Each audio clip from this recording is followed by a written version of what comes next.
What if I told you that there's a mountain in Northern California where people have seen beings of light disappear without a trace and encounter an ancient civilization beneath its surface?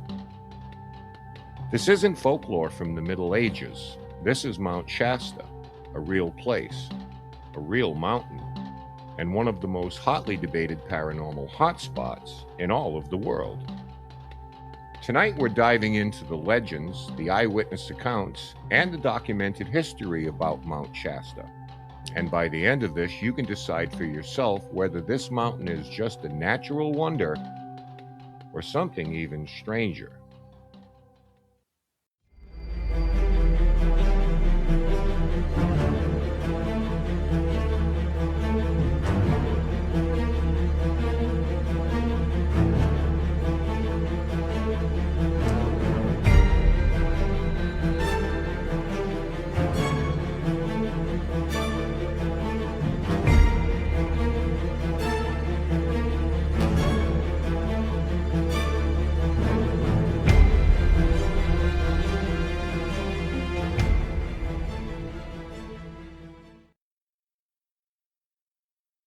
Long before spiritual seekers or UFO hunters arrived, Mount Shasta was sacred to the indigenous peoples who lived in its shadow. The Wintu, Modoc, Klamath, and other tribes regarded this peak as more than a mountain. It was a place of creation, spirit, and powerful presence. In one Klamath tradition, the Great Spirit Skell descended to the summit and battled Thou, the spirit of the underworld, beneath the mountain. According to Modoc tribal member Taylor Tupper, I always bring offerings such as water or tobacco when I visit, because I never want to come to the mountain in a bad way. in their worldview, the mountain was not inert. It was alive, spiritual, and potent. In the late 19th and early 20th centuries, the mountain's mystique took a new turn. In 1894, writer Frederick Spencer Oliver released A Dweller on Two Planets, in which survivors of the sunken continent of Lemuria lived deep within Mount Shasta's tunnels. Both Oliver and Dr. M.A. Wilson spoke of subterranean Lemurian cities and temples inside Mount Shasta. Followers of this lore say the temples were part of an underground network where Lemurians continued to live in suspended civilization. By 1931, another book, Lemuria, The Lost Continent of the Pacific by Wishar Spenley Survey, helped spread the legend of the hidden city of Telos beneath the mountain. According to legend, these Lemurians were tall, fair-haired, robed in white, and descended occasionally to the surface. In one curious tale, a 1904 British prospector J.C. Brown claimed to have discovered an underground city beneath the mountain, which then suddenly disappeared. In the 1940s and 50s, various authors claimed to channel information about Lemurian temples. Peter Dwaynoff and later modern New Age writers like Dr. Joseph B. Carey and Elizabeth Hake among them. Temples were often depicted as crystal structures inside the mountain, housing advanced spiritual beings. Some contemporary New Age authors and adventurers claim to have seen or communicated with beings in hidden temples during meditation or psychic experiences. These include books from the 1970s to 1990s who claim psychics and spiritual explorers have seen the temples or communicated with Lemurian or Shasta beings. Entrance to underground temples is purportedly only visible to spiritually advanced or purified individuals. Though no credible archaeological evidence has emerged, the legend has become woven into Mount Shasta's tapestry of mystery. Perhaps most visible to casual witnesses are the extraordinary cloud formations that swirl around the peak, especially lenticular clouds. These are lens-shaped, smooth, and hover like airborne disks. In 2020, one such formation above Mount Shasta went viral as a saucer-shaped object. Scientist Andrew Calvert of the California Volcano Observatory explains. It's so steep and so tall that it even creates its own weather. When you're having difficulty explaining something, you try and understand it. Many UFO enthusiasts argue that these clouds cloak motherships, portals, or aerial craft tied to the Lemurian myth beneath. Yet meteorologists counter that these are purely natural effects, humid air being forced upward and condensing as it hits the volcanic cone. The wild forests at Mount Shasta have had their share of strange and subtle experiences, with one camper recounting, I heard the singing of a ghostly choir in the woods around Mount Shasta. It was singing. My wife said she couldn't hear it. Another witness on a public forum described this. Drove towards a cafe waiting to turn left when I saw a tall man in white flowing robes. He looked like he was almost floating, kid you not. Whether these are hallucinations, heightened states of awareness, or something more, these first-person accounts add texture to the mountain's mythos. The mountain's lore extends into cryptozoology. The Modoc word Matakagmi refers to keepers of the woods, creatures akin to Bigfoot. Tupper explained, Bigfoot have been in existence as long as our people have. Maybe I wasn't chosen to see them. Other fringe accounts mention bat-winged humanoids or bat squatch, moving silently through the trees. Most scientists dismiss these as misidentifications or folklore, but for many visitors, the possibility remains tantalizing.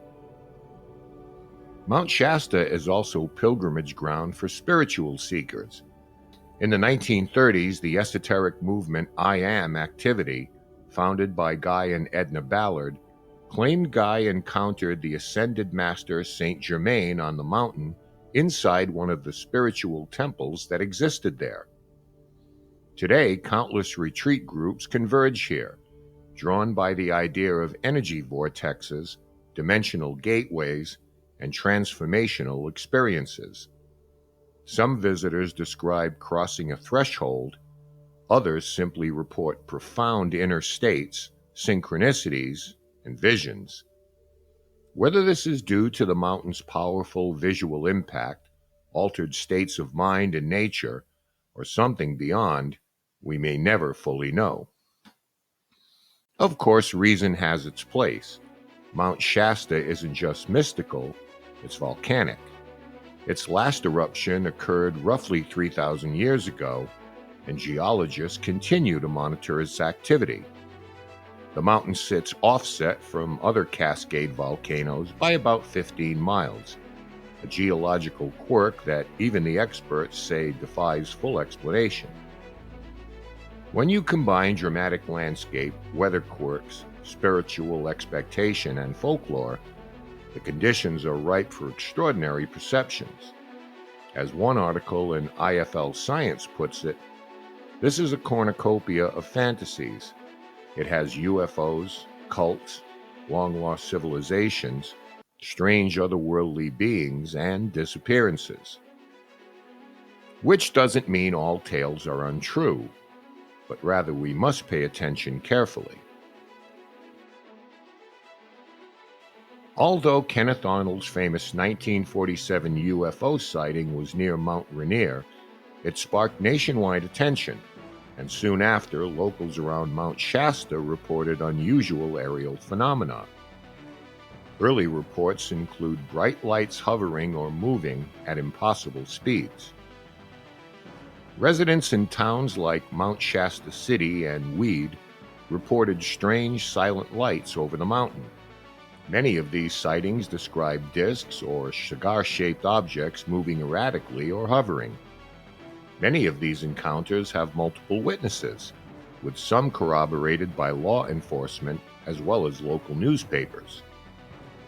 UFO researchers, including associates of J. Allen Hynek, have documented Mount Shasta as a UFO hotspot.